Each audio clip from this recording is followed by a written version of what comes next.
For logarithmic differentiation, we're going to start with an example. Look at this function. Y is x squared plus 1 to the power of 3 times 4x plus 3 divided by x squared plus 7x to the power of 10. We could multiply out the top and multiply out the bottom and then use the quotient rule, which would take forever.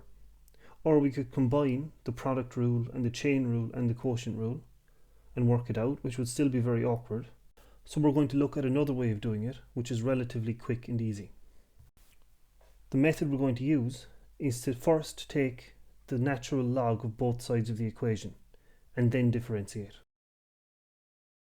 So there's the log of both sides of the equation. Now before we try to differentiate it, we can use the laws of logs to simplify that right hand side. So first of all, the log of a divided by b is log of a minus log of b. So we can use that to split up that fraction. Next we can use this law. The log of a times b is the log of a plus the log of b. And finally we use this law.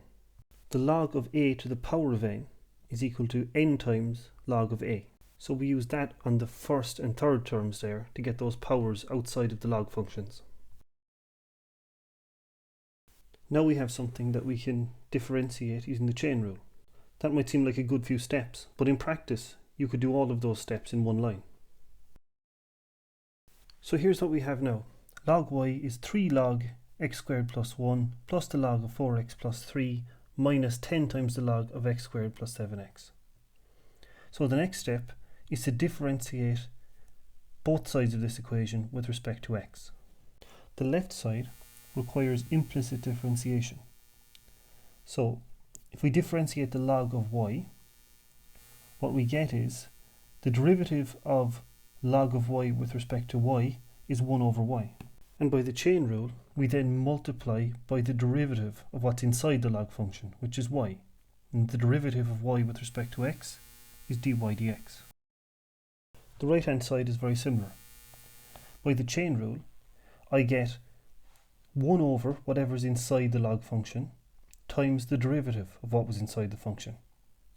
So I get 3 times 1 over x squared plus 1 times the derivative of x squared plus 1, which is 2x. And similarly for the other two, I get 1 over 4x plus 3 times the derivative of 4x plus 3, which is 4. And I get minus 10 times 1 over x squared plus 7x times the derivative of x squared plus 7x, which is 2x plus 7. So now I just tidy that up a bit. I get y dx, which means I need to multiply both sides by y. So multiplying both sides by y gives me dy dx is equal to y times everything on the right hand side. And finally, I can substitute back in my original expression for y as a function of x from the beginning. And there you have dy dx.